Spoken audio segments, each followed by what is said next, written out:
Welcome to Relation Tales. Please like this video and subscribe Relation Tales. I was sitting on the swings, watching a spider make its web at the bottom of a children's slide in the park. There were only a few minutes left until the start of a new day. The spider went back and forth across the slide, creating a web. I admired the web's complexity, all done in one night. The spider seemed to have a plan to catch food and live well. Sure, the plan might not be perfect, but you have to take risks to succeed. I'm cheering for the spider. My plan might be as silly as the spider's, but I have a plan too. Only spiders and crickets could hear me talking. Today is Monday, the first day of my plan. If everything goes well, we'll see the final result by the end of the day. My name is Blake Fall. I married Sean shortly after we graduated from the University of Michigan. We both got jobs in the Detroit suburbs. Our past wasn't very exciting. We were typical college students who dated others and then came back to each other. I'm a bit insecure, which makes me jealous. I can be a jerk to Sean. If I don't like how she dresses or behaves in public, I lash out at her, sometimes publicly. Not that she doesn't know. We've endlessly discussed actions and consequences. Despite my flaws, Sean agreed to marry me. No issues, right? Sean and I are avid shooters. We've taken all the courses, defensive pistol courses, raw basic pistol course, and the courses required for a concealed carry permit. We compete in shooting tournaments at indoor ranges. Sean has won the Annie Oakley Award for Best Female Shooter more than once. I'm not as good, but not as bad as to not enjoy it. The suburbs of Detroit mostly have great living areas. There are a few where it's easier knowing she's armed and vigilant.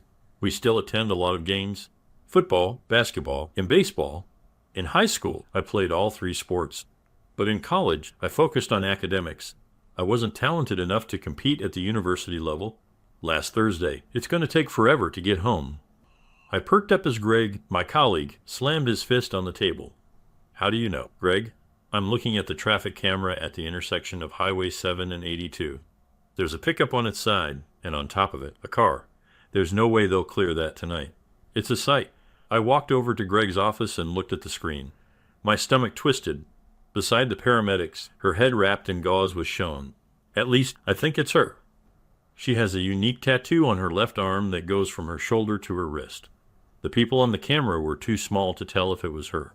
It seems like she missed her flight to Chicago yesterday. The overturned truck looked familiar to me. Can you get some pictures of the accident? What are you looking for? I think I recognize that truck.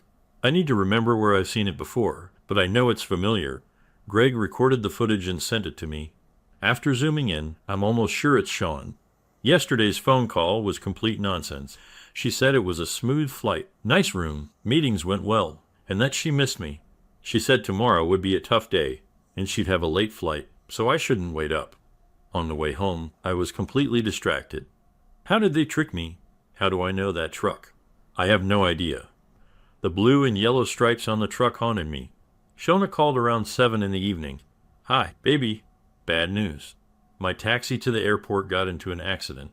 I'm okay, but I have a deep cut on my forehead. Long story short, I missed my flight. I'll let you know when I land. I love you. Call me. My heart hasn't stopped racing since I first saw that photo. Betrayal clenches my stomach. Flames roar in my ears. No matter how hard I tried, I couldn't eat. Unfolding emotions were killing me. Realizing my marriage was a lie, I wanted revenge on both Shona and her lover. I spent the next few hours searching the house, trying to find something. Not knowing what I was looking for was disappointing. Boiling rage fueled my search. Nothing caught my attention. Next, I checked the credit card statements. Since Shona travels at least twice a month, I figured there would be some clues in her purchases. In a way, I was right. Comparing her trips with credit card usage, every other month on one of the trips, there was no credit card activity. These trips only had a parking fee at the airport as the sole charge. She uses her business credit card for tickets, hotels, and trips. Everything else goes on her personal card, and she submits expense reports.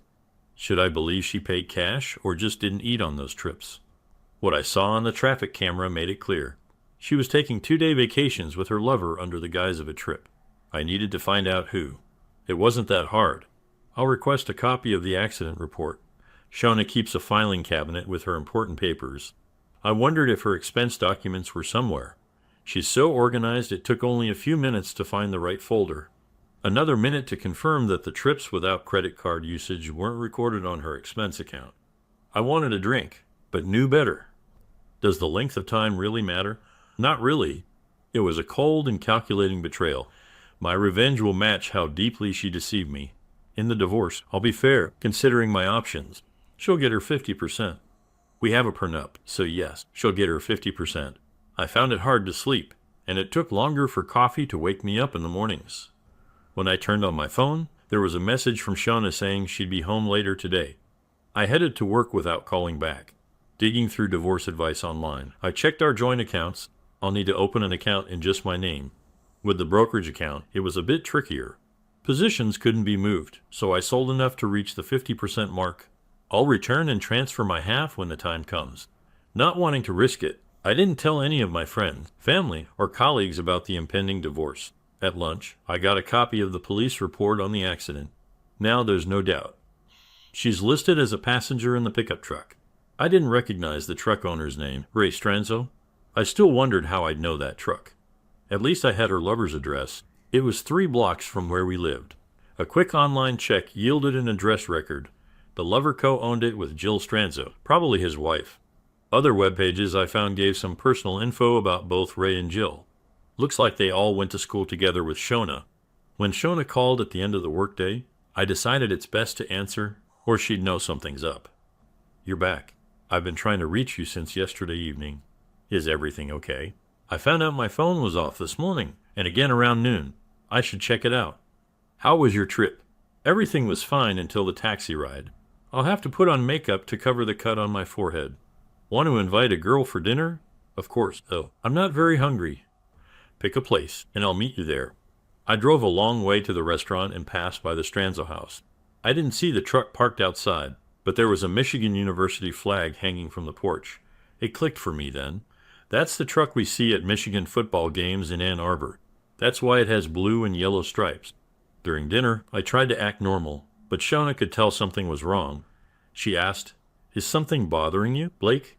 You seem very distracted today." I have a lot on my mind. Don't worry about it. As Shona began her nightly makeup routine, I climbed into bed and pretended to be asleep. In the morning, as I left for work, Shona was still asleep. I rummaged through her car and found a cell phone hidden in the backseat cushions. Turning it on and scrolling through text confirmed that Shona and Ray had been at this for months, if not longer. Well, I don't know what your punishment will be, but you'll pay for this. I'm not one for confrontation. I can't imagine doing anything physical to them both. It required creative thinking. I decided meeting with a lawyer would disrupt my plan. I was utterly stunned upon learning about her affair. If my plan is to succeed, I'll have to act quickly to protect what I can. I bought what I needed and spent the weekend avoiding Shona. She wanted to make love on Saturday, but I declined and fell asleep. She tried again on Sunday evening. We lay in silence, disappointed. She gave up, and we fell asleep. I got up early on Monday morning and spent some time in the park. I needed to make sure I was on the right path, the one I truly wanted to take. Shona's dilemma, I thought I had everything under control until that phone call. Monday mornings are always tense at work. I answer several calls per hour. My office phone rang. The caller ID showed private. "This is Shona. I know what you're doing with Ray." I want in. The quiet voice belonged to a man. It had an irritatingly high nasal tone. He hung up before I could respond. My mind was racing. I'd been found out. For the rest of the day and evening, I couldn't be myself. One of our nightly habits was having a cup of hot tea, which helps us relax. Blake always drinks it before bed. Blake seemed worried and asked, "Are you sure everything's okay?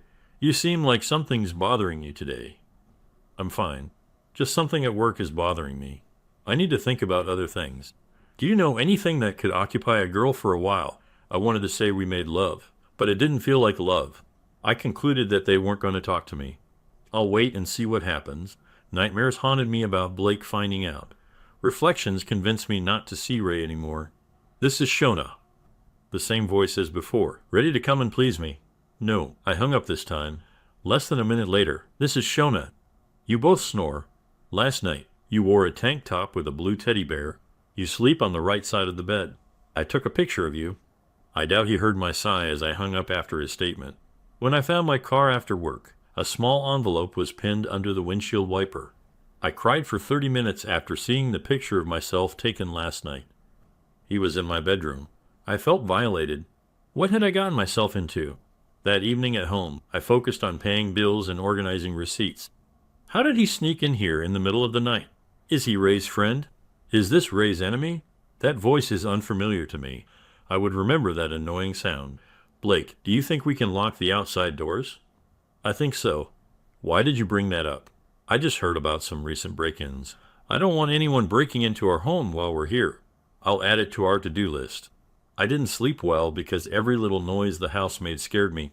In the morning, I had a hard time getting myself together. My nightmare continued. This is Shona. Voice which I was so afraid of. Nice pajamas last night. Ready to be my woman.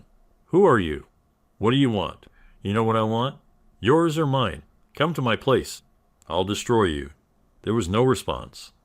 I asked for and got a 2-hour lunch break. I was in complete disarray. Who can I turn to? I kept my affair with Ray a secret from everyone. That's wrong, isn't it? Except from everyone, at least one stalker. Blake and I made love again. Now I wonder if he knows anything. I was so consumed by Ray that I probably missed out on my own personal life at home. Lack of sleep is starting to catch up with me. Blake, I think I'm getting sick. I'll sleep in the guest bedroom so you won't get anything. No. I like the firmness of the guest bedroom's bed. I'll sleep there. Blake, I've been having nightmares. I'll keep a gun with me at night. Warn before entering the bedroom. Will do. I don't need someone like Annie Oakley surprising me. How about I add a lock to the bedroom door? I'll put it on the to-do list. Sleep well. Now I'm really curious if Blake knows something. What's with a sleep well? He used to always end his goodbyes with love you. When was the last time I heard love you? After Blake went to the guest bedroom, I put a chair against my bedroom door.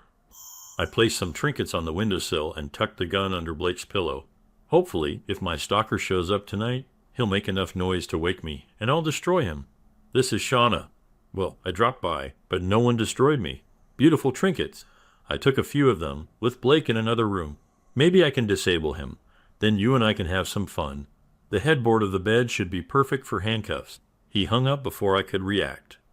I rushed home for lunch and 3 trinkets were missing. I dashed my bathroom. What have I gotten myself into? If I go to the police, Blake will find out about my affair. What choice do I have? I have to tell someone. I'm not going to be a target for some fools. Ray wanted to meet tonight, but I declined. I have a disposable phone that I keep in the car, and I use it to communicate with Ray. I told him we need to cool off for now. His text indicated he wasn't happy with this decision. I don't know if this guy found me following Ray. I'm so scared and confused. Should I just go along with his offer? Where is this going to end? Maybe I should tell Blake and ask for his help. My poor performance at work was noticed by my immediate boss. I got the standard pep talk. It's so awkward. I've never needed this before. As I walked to his office, I felt him watching me and heard giggles.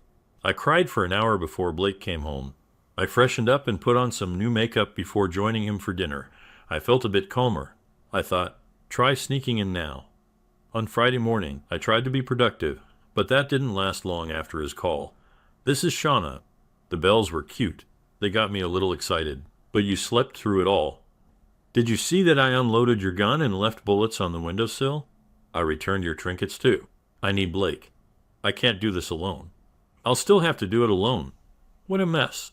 The weekend isn't coming soon enough. At least he won't torment me at work. What if he's planning something for me this weekend? Blake was completely happy avoiding me. Since the trip was planned for next Wednesday, I didn't know whether to agree or cancel. When is this guy coming for me? Is he so sick that he needs to follow me on the road? Blake was fast asleep when I finished. He never sleeps in late. I shook him several times before he came to. He sat up and looked at me somewhat puzzled. Oh wow, am I not myself today? Almost 9. Are you feeling okay? Rubbing his neck, he flinched. I looked and saw a spider bite or something similar on his neck. It looks like you got bitten. Let me get you a plaster. The rest of the morning was filled with usual weekend chores. Around lunchtime, Blake went out to get Jamba Juice. My cell phone rang, and the caller ID was private. My mom hides all her calls, so I answered. Hi, I tried the sleeping pill on Blake last night. Since he's alive, I think we can move forward. I hung up the phone, shaking. My legs felt weak. and I couldn't hold back my nausea. I sprayed a lot of deodorant to cover any traces. I need to tell Blake. I can't keep living like this, but I can't tell Blake. I'm so confused and messed up. Why did I even do this? My head was spinning. All this drama for what? This isn't love. Ray was never that great of a lover, not even in high school. What was I thinking getting involved with him? Sunday wasn't any better than Saturday. Every time the phone rang, my blood pressure spiked. When I answered the private call, he was there again. Blake was working in the backyard on the lawnmower. Hi, time's up. Shauna. Next time you're alone, you'll be mine. And the line went dead before I could respond. I was sweating and trembling. Sooner or later, I'll be alone in the house. I can't take it anymore. The day dragged on. I nervously watched the clock. I didn't feel like sleeping today. Just before bedtime, my world turned upside down. I need to run back to the office. I won't be gone for more than 90 minutes. Please don't go, Blake. Can't this wait until morning? I'll be gone just for a little while. We'll see each other soon. I made sure all doors and windows were locked. Closing the bedroom door and hanging up wind chimes, I sat on the bed with the lights on, grabbing the gun from under the pillow. I checked the magazine and made sure it was loaded. My heart raced and I panicked when I heard the floor creak. I hesitated, aiming the gun at the door and window. When the doorbell rang, I fired. I heard a noise and shot again, and again, and again. The door swung open, and a person dressed in black fell face down. I was shaking and realized I had wet the bed. I was trembling so much that I could barely use my phone. What happened? I think I just killed someone in my house. I have a gun, and I'm scared to go near him. Try to stay calm. Ma'am, can you give me your address? 5 minutes later, although it felt like hours had passed, the first patrol car arrived. A minute later, the ambulance and several paramedics arrived. Within half an hour, the place was swarming with police. I wanted Blake. I needed Blake. Where was Blake? In our state, there's the do it yourself law. Uninvited guests in your home. Dispose of them as you see fit. If an uninvited guest died, the case was closed. Paramedics quickly took the man to the hospital. He was alive. Blake is sitting and waiting. I told Shauna I was going to the office. In the garage, I put on gloves. I found Shauna's disposable phone in her car, copied the message that angered me earlier, and sent it to Ray. It hadn't changed, just like months ago. The timestamp was almost identical to back then. I put her phone back where I found it. I turned onto her street and waited until the only light in her bedroom came on. I had to wait only a few minutes. I returned and unlocked the front door. I hurried away and soon found myself in my office. We have many surveillance cameras, and I need my access card to get through the gates into the building and then to my office. I turned on the computer, but just sat there, contemplating. Will this really work? Once I devised my plan, I bought a disposable phone and downloaded a voice masking app. I noticed Shauna was really anxious that first night at home. Every night, I put a sleeping pill in her tea. Once she drank it and got into bed, she would pass out. That first night, I moved her to get a good picture and printed it. The panic in her voice on the second day was exactly what I wanted. Since she was unconscious every night, I could make a lot of noise, and she wouldn't wake up. On Friday night, around 3 a.m., I stood up and poked my scalp with a pen. I thought about the text from a few months ago that really upset me. He just left for the office. Come to me quickly. You don't have much time. Here's the translation of your text into English, keeping its meaning and style. I planned to go home in about an hour or when the police called. An hour would mean the plan didn't work. If the police called, it would mean success. My cell phone rang. This is Blake. Mr. Fall. Who's this? Sir, this is Sergeant Willis. There's been a shooting at your house. Your wife is okay, but very shaken. Can you come home to comfort her? I'm on my way already. I'll be there in 10 minutes. Who doesn't enjoy when a plan works out? Arriving home.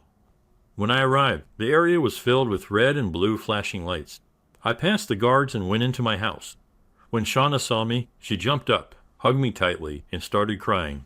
Detective Sampson was sitting across from us. Mrs. Fall, an uninvited guest named Ray Strong, is here. Do you know him? Oh my God, no, Blake. I'm so sorry, Shauna said, breaking down in tears. Excuse me, Detective. My wife is clearly upset. Please give her a moment to calm down. All right, let's try this again. You know Ray Strong, don't you? We went to high school together. At that moment, an officer patted Detective Sampson on the shoulder and whispered in his ear, He got up and left the room for a moment. I did my best to look shocked. When he returned and started speaking, "Mrs. Full, I'm going to have to take you in for questioning. Officer, please handcuff her. Shauna Fall, you have the right to remain silent. What's happening, detective? We found his cell phone. Your wife invited him over tonight. We need to get to the bottom of this. What's happening? How could you? Blake, I didn't do anything like that. Please, don't leave. I need you." I walked out of the house without looking back. That's all I could do to keep from smirking. From the driveway, I watched as they took Shauna away. She kept pleading, "Help me, Blake. Please, help me." It was only a matter of time before they found your phone and the message you sent, inviting Ray over. I made sure they locked up the house after the yellow tape went up. I spent the night in a motel. Even the most outrageous plans have a chance of working out. Shauna used her one call to involve her parents. The police got a warrant and found Shauna's burner phone. With the history of these burners talking and texting each other, it didn't look good for Shauna. My first call was to start divorce proceedings. Finances were uncovered and documented.